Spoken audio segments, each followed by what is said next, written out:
E galera, vamos fazer alguns exercícios aqui envolvendo os novos assuntos que a gente aprendeu. Primeiro que a gente vai fazer o desafio de Bino. Bino e Sino são colegas inseparáveis. Bino gosta de criar desafios matemáticos para Sino resolver. Desta vez, Bino gerou uma lista de números e perguntou a Sino quantos números da lista são múltiplos de 2, 3, 4 e 5. Esse desafio pode parecer simples, porém quando a lista contém muitos números, Sino se confunde e acaba errando alguns cálculos. Para ajudar Sino, faça um programa para resolver o desafio de Bino. Entrada. A primeira linha da entrada consiste em um número inteiro n entre 1 e 1000, representando a quantidade de números na lista de Bino. A segunda linha contém n inteiros, Li, onde Li é entre 1 e 100, representando os números da lista de Bino. Saída. Imprima a quantidade de números múltiplos de 2, 3, 4 e 5 presentes na lista. Observe a formatação da saída nos exemplos abaixo, pois ela deve ser seguida rigorosamente. Beleza, gente? Então ele vai dizer quantos números tem na lista e depois ele vai inserir esses números. E a gente tem que dizer quantos são múltiplos de 2, quantos são múltiplos de 3, quantos são múltiplos de 4 e quantos são múltiplos de 5.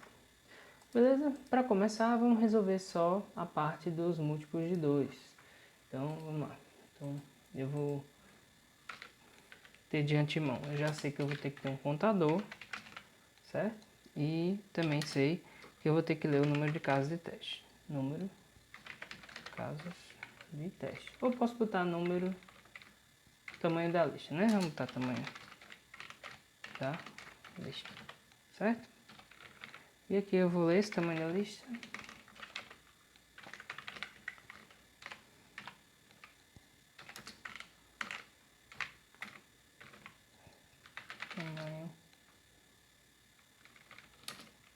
Tamanho da lista.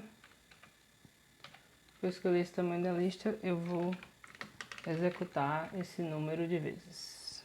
Contador igual a 1, enquanto o contador for menor que o tamanho da lista. Contador. A gente sempre estava fazendo assim, né, gente? Contador mais 1. Só que o ideal, para você não ficar digitando muito, é que você simplesmente faça contador mais igual a 1, com aquele operador que a gente aprendeu, que vai ter o mesmo efeito. Ou ainda mais curto, contador mais, também vai ter o mesmo efeito. Beleza, gente? Então aqui eu estou fazendo. E agora eu vou ler cada número da lista. Então vamos chamar essa variável de elemento da lista. Então eu vou começar a ler os elementos da lista. Scanf, centro D, elemento da lista. Então, agora eu vou verificar se esse cara, primeiro a gente disse que vai fazer para o 2, né? Então, a gente vai verificar se esse número que a gente está entrando aqui, ele é um múltiplo de 2. E como é que a gente faz isso? Checando se ele é divisível por 2. Então, a gente vai fazer o quê? If meu elemento da lista, mod, né? Operação de módulo, também conhecido como operação de resto. 2 igual a 0. Se for, então ele é divisível por 2, então a gente vai ter que guardar de alguma forma esse número de múltiplos. Então a gente pode criar aqui outra variável e a gente denomina frequência, certo? Então a gente vai colocar aqui frequência mais. Então quando ele achar um múltiplo de 2, ele vai colocar frequência mais. Beleza, encerrado isso aqui, basta imprimir qual foi essa frequência. D, vírgula, frequência, né? Aí ele deu um formatinho aqui especial, ele quer que bote múltiplos de e bote qual é o cara. Então a gente vai botar aqui esse textinho. Ops, perdão. Múltiplos de, aí aqui %D. E aqui a gente termina com o fim de linha. Aí esse %D é o 2, que é o nosso divisor, tá certo? Então aqui a gente está resolvendo primeiro para o caso do 2. Aí vamos lá. Então eu vou colocar que a minha lista ela vai ter os 5 elementos e vai ser 2, 5, 4, 20 e 10. Elementos 2, 4, 5, 20 e 10. Isso. Então é 2, 5, 4, 20 e 10. Na prática não vai ter muita diferença não, então vou deixar assim. Então ele achou 3 múltiplos de 2. Aqui só que ele está dizendo que são 4. Então vamos descobrir por quê? Frequência mais. Ele vai testar. Sim, porque ele...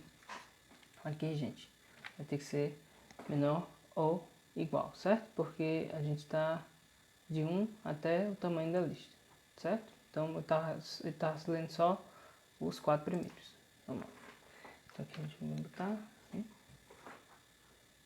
E a mesma entrada. 2, 5, 4, 20 e 10. 2, 5, 4, 20 e 10. E agora, beleza. Então conseguimos resolver para o caso do 2. Agora, se eu quisesse, note que se eu quisesse fazer para os outros números dessa forma como a gente está fazendo, eu teria que repetir esse printf mais 3 vezes para os números 3, 4 e 5. Ia ter que repetir esse if mais 3 vezes. Ia ter que criar mais 3 variáveis de frequência, certo? Aí isso ia ficar meio poluído, né? Então é para isso que eu vou utilizar aqui. Vamos criar um struct para isso. Então ele vai guardar qual é o divisor, no caso aqui, por exemplo, 2, e qual é a frequência dele. Então a gente não vai mais precisar dessa variável frequência. Vou tirar ela aqui por enquanto. A gente vai criar um struct. Typedef, certo? Então aqui eu vou criar um struct. E esse meu struct vai ter divisor. Então ele vai ter um divisor e ele vai ter uma frequência, certo? Então a frequência vai ser a ocorrência que ocorre isso. E a gente vai chamar esse cara de frequência, certo? Divisor.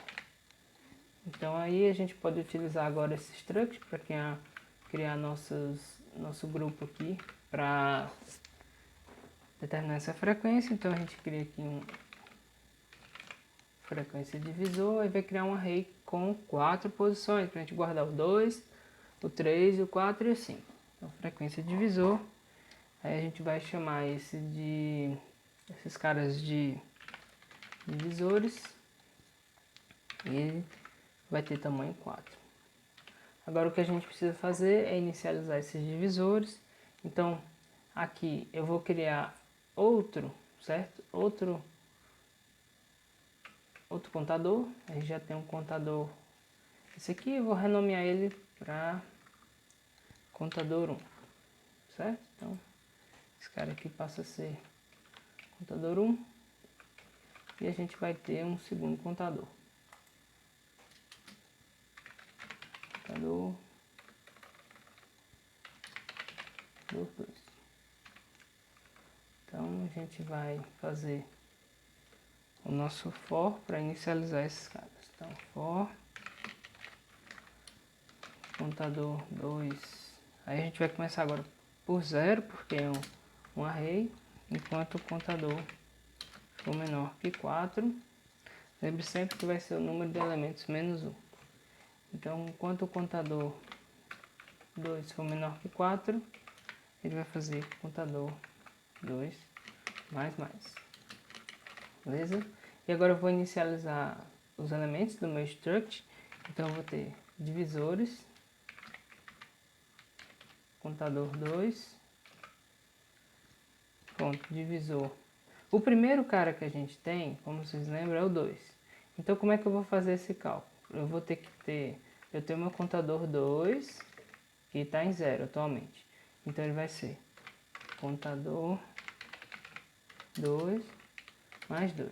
Então, quando o contador for aumentando, por exemplo, contador 0 vai ser 2, contador 1, 3, contador 2, 4 e o contador 3, que é o último, 5, né? Porque sempre vai fazer o valor atual do contador, que vai variar de 0 a 3, somado a 2, certo? E aqui eu vou inicializar também a minha frequência, certo? Então, a gente vai ter aqui contador 2, ponto, frequência. Aí todos eles vão começar com 0, porque ainda não, obviamente não teve nenhuma ocorrência, então aqui eu inicializei eles. Aí aqui eu vou fazer um pouco diferente, eu vou passar a percorrer esse meu array dos divisores. Então eu vou vir aqui, colocar um outro for aqui dentro. Esse cara que ficava aqui, ele vai ficar dentro desse for, certo? E aqui, em vez de eu colocar o 2 direto, eu vou colocar divisores, contador 2, ponto, divisor, certo? E em vez de colocar frequência direto, eu vou colocar divisores, contador 2, ponto, frequência. E aqui, mais. Então, estou aumentando aqui a frequência. Então, toda vez que eu receber um elemento da lista, ou seja, receber um item desse, eu vou sair checando se ele é divisível por 2, por 3, por 4 e por 5. E se for, eu tenho aqui no meu struct um lugar para eu salvar, certo? A frequência. Então ele vai aumentando. Então toda vez que ele achar um cara que é divisível por 2, ele vai fazer mais um. E no fim ele vai conseguir ter a frequência de cada um. E aqui mais uma vez eu vou fazer outro for para imprimir esses caras.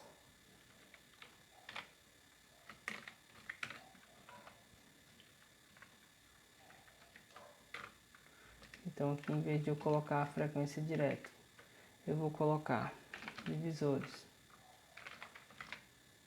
contador 2, certo? Ponto, frequência. E aqui, em vez de eu colocar o meu 2 direto, eu vou colocar divisores, contador 2, ponto, divisor. Então, agora a gente pode fazer um teste. Mais uma vez, pegar essa entrada aqui. Então, esse é 5. E aqui esses caras. 4 múltiplos de 2, 0 múltiplos de 3, 2 múltiplos de 4 e 3 de 5. E é exatamente o que deu nesse caso. Então, vamos testar nosso programa para ver se deu certo. Então, olhar.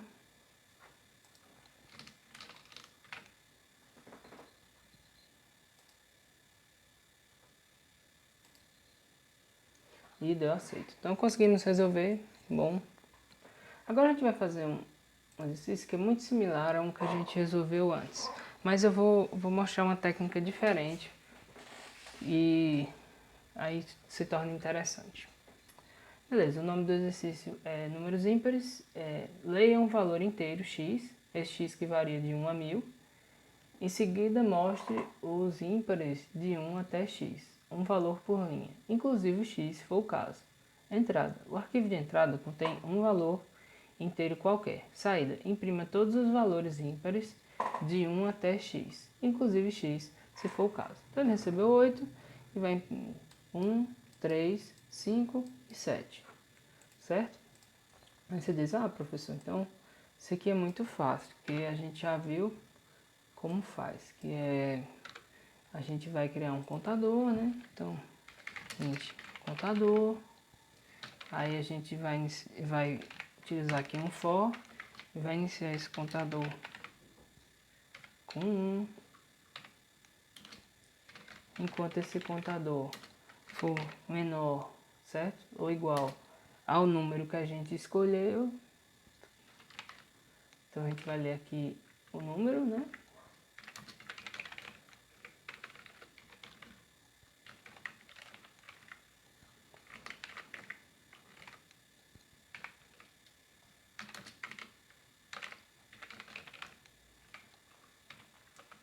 Enquanto ele for menor ou igual a esse número, eu vou fazer contador mais igual 2. Por que 2? Porque é o mesmo esquema lá do par, eu faço 1, 3, tudo mais, até ele chegar ao número, se o número for ímpar, né? Então, vamos lá. Aí a gente pode fazer aqui, printf, %d, vírgula, contador, e pode testar esse programa. Ele imprimiu 1, 3, 5 e 7. Então aqui está só o fim de linha. 1, 3, 5 e 7. Beleza, gente. Muito bem. Realmente dá certo fazer isso aí. Mas eu queria aproveitar para mostrar a utilidade de você ter os operadores de bits, né?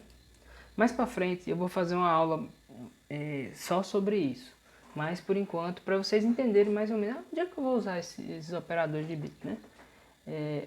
Eu poderia usar, por exemplo, para testar se um número é par ou ímpar. Então aqui a gente poderia mudar um pouco. E aqui ele vai percorrer sim todos os números. Tá ok? E ele aqui vai começar de 1. Lembra que eu estou começando de 1 porque ele está dizendo aqui que ele começa de 1, certo? Beleza? Então vai ser de 1 até o número.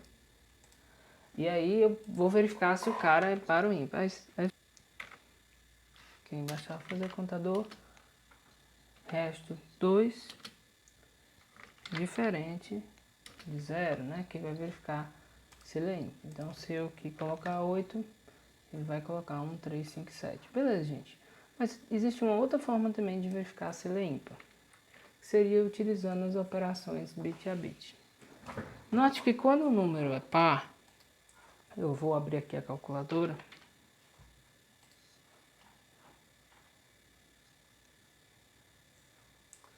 Um número par, como por exemplo 2, toda vez que ele em binário termina em 0. Então, se eu botar qualquer número que seja par, sei lá, 200, ele vai sempre terminar em 0. E todo número que for ímpar, 13,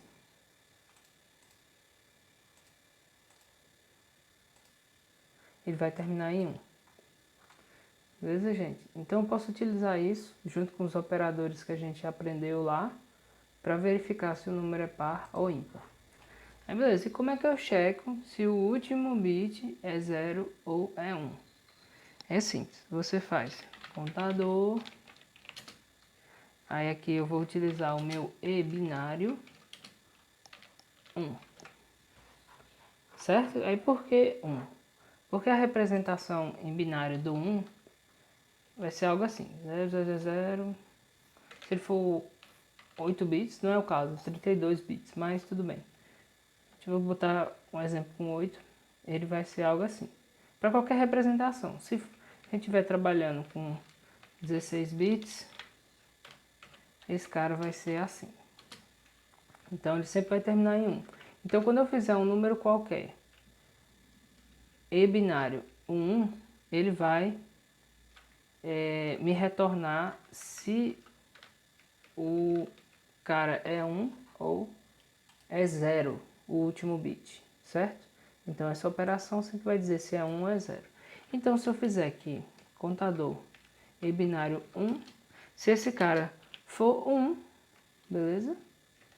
Isso significa o quê? Significa que o número é ímpar. Então, se a gente fizer aqui, funciona também. Então aqui é uma possibilidade para utilizar o operador de bit. Mas eu vou fazer uma outra aula só sobre essa questão de operadores de bit, porque eles tendem a ser, como posso dizer assim, muito chato, então eu vou fazer alguns exercícios, mais exemplos, para vocês fixarem mais. Mas por enquanto não é o foco, isso é uma coisa bem especializada, para quem quiser trabalhar com operações de bits. Mas eu vou fazer uma aula sobre isso. Beleza, gente? Muito obrigado, até a próxima aula.